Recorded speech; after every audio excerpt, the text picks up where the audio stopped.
풍류의 첫 번째 음식은 은평구청 앞에 있는 녹번꼼장으로 정해봤어. 동네에서 정말 유명한 맛집이고 흔히 볼 수 있는 안주면서 흔치 않은 이야기를 가지고 있는 안주라 우리 술자리에도 잘 어울릴 거라고 생각해서 정해봤지. 일단 우리 술이나 먼저 한잔하자. 이 집이 한 40년은 됐는데 77년인가 오픈을 한 걸로 거기 적혀있거든. 정확히 70 몇 년인지 못 봤는데 그 자리에서만 쭉 했던 걸로 알고 있고, 가면 원래 이런 거 구워줄 때 주방 안에서 이렇게 구워주니까 잘 안 보이잖아. 근데 참 희한하게 주방 밖에서, 그러니까 길거리에서 구워. 길거리에서 굽는데 그 길거리가 원래 이렇게 우리가 길을 지나가는 사람이 보이는 방향으로 이렇게 구워야 이 사람들도 볼 거 아니야. 근데 등 지고 구우셔. 길거리 지나가는 사람이 등을 짚고 굽는 구조가 아마 내 예상에는 옛날부터 그런 구조였던 거를 쭉 썼던 게 아닌가. 그러니까 사실 얘를 음식으로 먹는 나라가 많지 않다고 들었어. 해외에 있는 도시들의 유명한 강들 있잖아. 그 강들에서도 보면은 특히 유명한 데가 저기야, 영국의 템스강 있잖아. 템스강도 바다 쪽이랑 연결이 돼서 장어가 되게 많이 살았대. 장어를 걔네는 푸딩으로 먹거든. 혹시 본 적 있어? 뿌띠첼 같은 포도맛 뿌띠첼 있지. 그런 거 안에 장어살이 잘려 토막토막 나갖고 안에 들어가 있어. 제일 이 안에. 그래서 먹으면 그 생선 비린내랑 막 이런 게 다 난다 그러거든. 그래서 웬만한 외국에서는 장어가 혐오 음식이라 음식으로 이렇게 먹질 않는데, 우리는 이제 그런 걸 따질 때가 아니지만 일반적인 거나 세계적인 시각으로 봤을 때는 좀 혐오 음식에 가까운 음식이긴 하지. 약간 뭐 개고기를 먹는다든지 산낙지를 먹는다든지 이런 걸 외국인들 되게 신기할 수도 있으니까. 아마 산낙지랑 조금 더 가까운 이미지. 산낙지랑 가까운 이미지.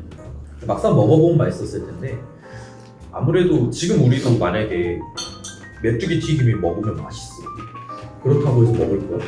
그건 아닐 거지. 약간 힘들지. 이게 고기에 약간 이렇게 경계되거나 딱 보면 싫잖아 그냥. 그런 느낌이 없잖아. 정갈튀김. 아니 실제로 나 중국 갔을 때 엄청 많더라고. 정갈튀김이. 전갈, 해마, 진짜. 거기는 쭈꾸미도 줄무늬가 있어.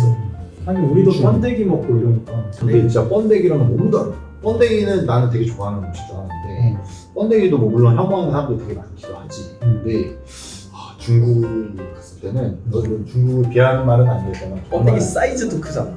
실제로 번데기도 있는데 이만하고. 번데기가 이만하고 진짜 나는 그게 번데기인지 잘 몰랐어 처음에. 우리나라 약간 길 가다가 회오리 감자 이러면서 이렇게 딱 이렇게 꼬치에 회오리 막 이렇게 감자 달려 있는 거에 중국 가니까 다 그게 이제 포장마차들이 불가사리, 막 전갈, 전갈이 해마. 막 이러고 막 있어. 와 정말. 근데 우리나라도 난 궁금했던 게 처음 봤을 때 전갈 같은 느낌이 들었을 거란 말이야. 그러면은 어떻게 사람들이 이 불편함과 혐오를 극복해냈을까? 어려서부터 우리는 햄장어 같은 거를 먹는 걸 배우면서 자랐잖아.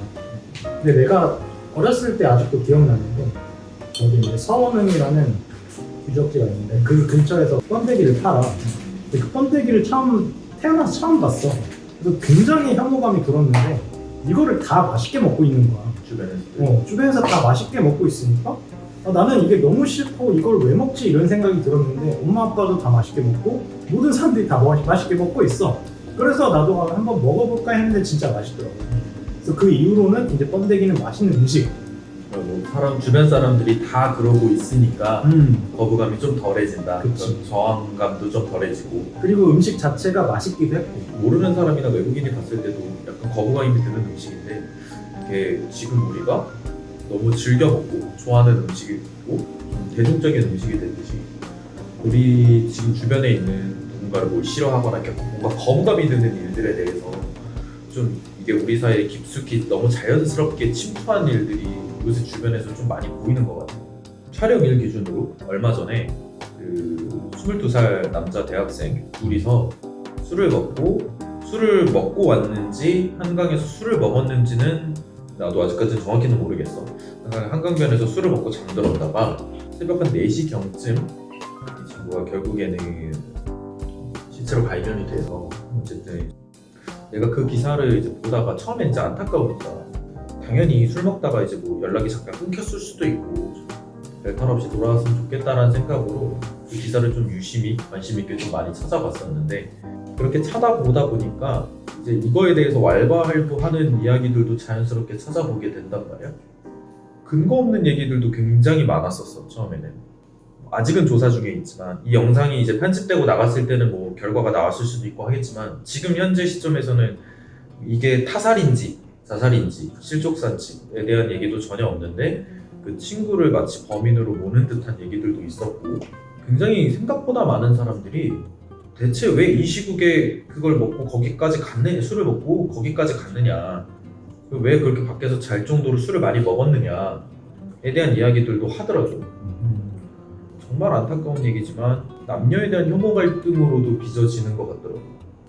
나는 꼭 이 사건뿐만이 아니라 요새 혐오라는 단어와 트렌드가 계속 떠오르고 있단 말이야. 근데 나는 지금에서만 있다고 생각하지가 않거든.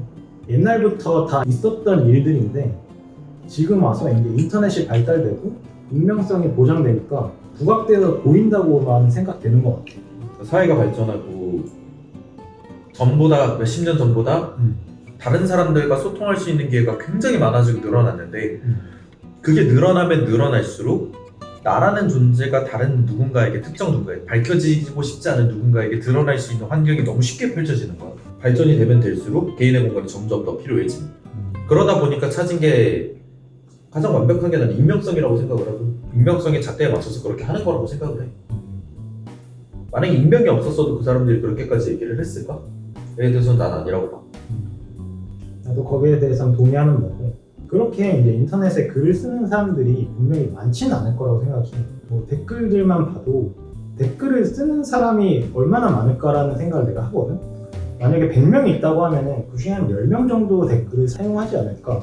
근데 그런 댓글을 쓰는 사람들이 압도적으로 약간 부정적인 사람들이 많다고 생각이 들어. 인터넷에 와서는 자기네들 생각을 마음껏 펼칠 수 있으니까 거기다가 오히려 더 자기 에너지를 쏟는 듯한? 근데 이제 인터넷에 보면은 사람들은 다 부정적인 얘기만 하고 있으니까 실제로 나머지 90%는 그러지 않다고 나는 믿는 사람이야.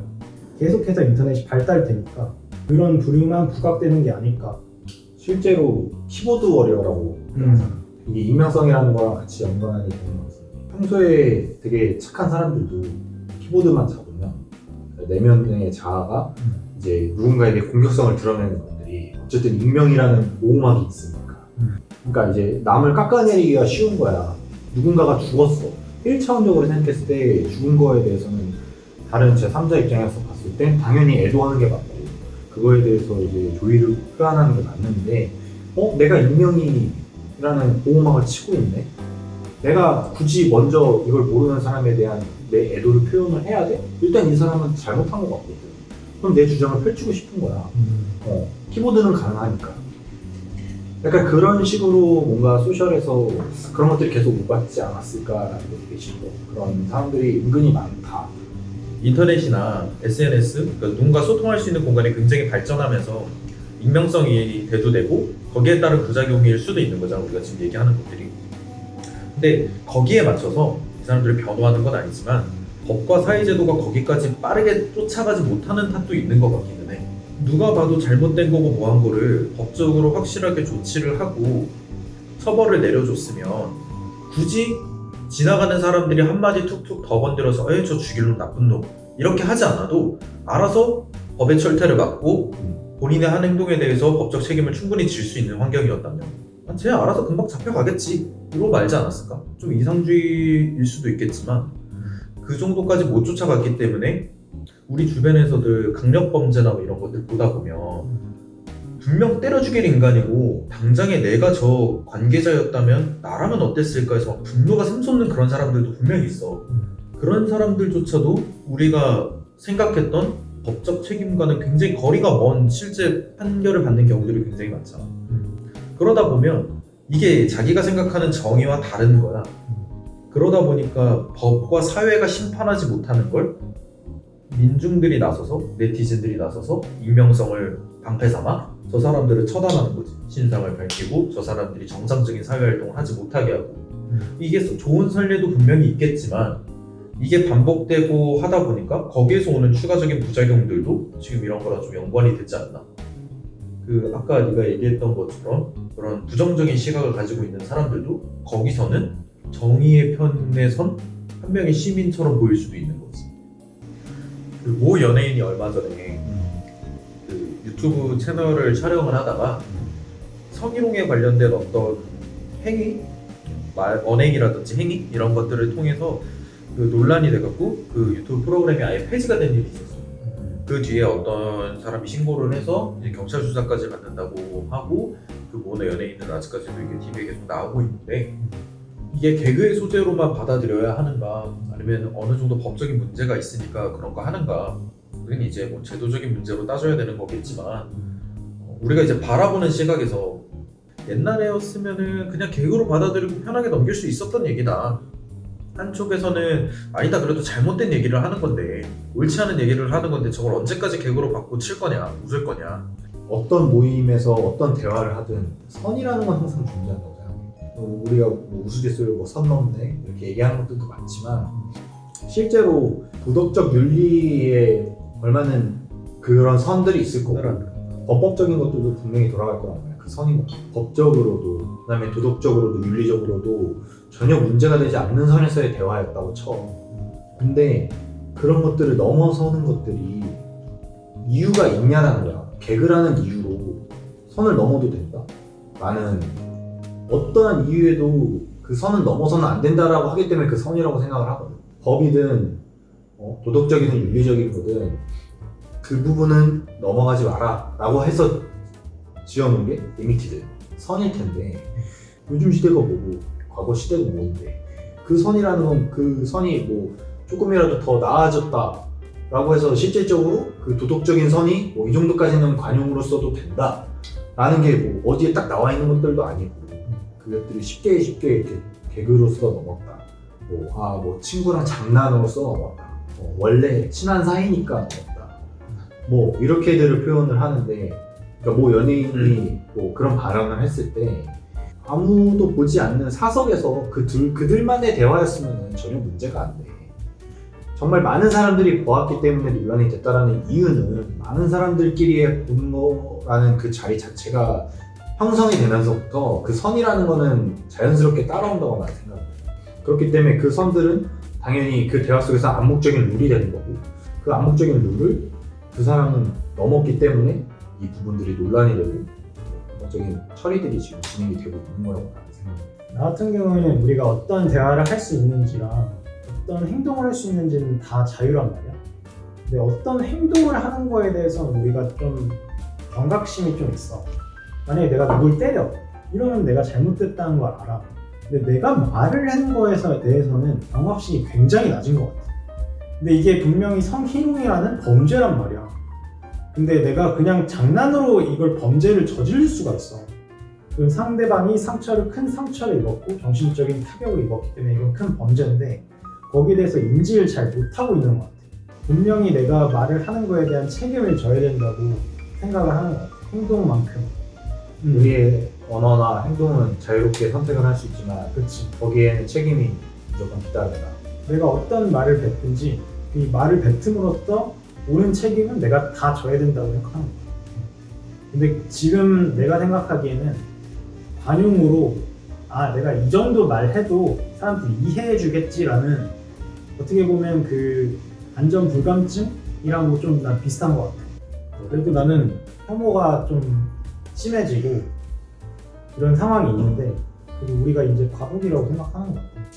이런 시기가 지나고 사람들이 이제 이런 시기가 있었으니까 다음엔 이러지 말아야지 이런 생각을 가지고 점점 해결해 나갈 거라고 생각하는 것 같아요. 긍정적인 면으로 보면 그렇겠지만 이게 자정작용이 안 되는 집단들이 분명히 있단 말이야. 아무튼 나는 아까 얘기했던 90%는 괜찮다고 생각하는 사람이야. 10%가 잘못한 길로 가고 있다고 생각을 해. 하지만 지금 인터넷 같은 경우는 10%가 좀 더 이제 부각이 될 뿐이라고 생각하기 때문에 나머지 90%가 그 10%를 잘 이끌어줘야지 좋은 방향으로 전향되지 않을까 생각하는 거야. 다수의 사람들이 일부의 사람들을 그렇게 하면 좋겠지만 대학생 실종 사건 때 모 대학에 커뮤니티가 있어. 그 대학 학교 학생들만 올릴 수 있는 커뮤니티인데 어쨌든 사람이 죽었어. 그러면 나올 수 있는 얘기가 아까 얘기한 것처럼 당연히 애도가 먼저 나와야 되는 게 맞는 건데 조롱, 멸시, 미러링 이런 얘기들로 하여서 법적으로는 할 수 있는 얘기였을 수도 있다고는 생각해. 굉장히 많이 관용적으로 생각해서 왜 이 시국에 그렇게까지 술을 먹었을까? 할 수 있는 얘기지. 왜 거기에 추도하고 애도하는 내용들은 거의 없을까? 솔직히 댓글을 보면 90% 이상은 야 여기 원래 이렇게 얘기하는 데인데 와서 눈치 없이 분위기 깨지 마 라는 식의 댓글도 보였어. 90과 10이 거꾸로 되는 집단도 난 있는 걸로 봤거든. 그 몇 안 되는 10%, 난 1%라고 1%의 사람들이 그냥 사람이 죽었는데 안타깝고 좀 애도해도 되는 거 아니야? 라는 댓글에 사람들이 그다지 공감하지 않는 모습을 봤어. 과연 그 집단에서 자정작용이라는 게 일어날까?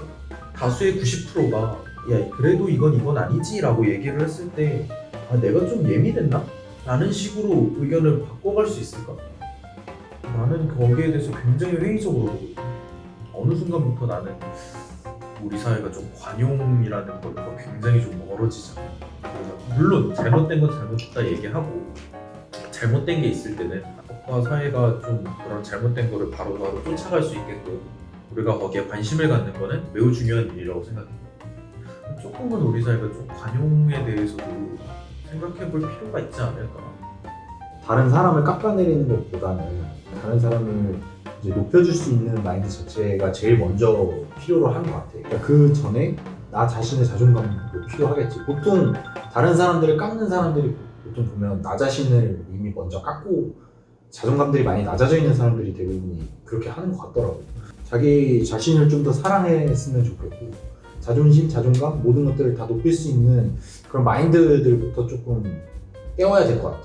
나 같은 경우는 제일 효과적이고 빠른 게 이제 운동이라고 생각하는 것 같아요. 왜냐면 아무래도 육체적으로 좀 강인해지다 보면 정신적으로 강인해지는 게 당연한 거예요. 다 운동해봤잖아. 운동해놨을 때 그 에너지가 이제 나오는 게 얼마나 좋고 정신적으로 좋은지도 알고 있단 말이야. 자기 자신하고 엄청 싸우잖아.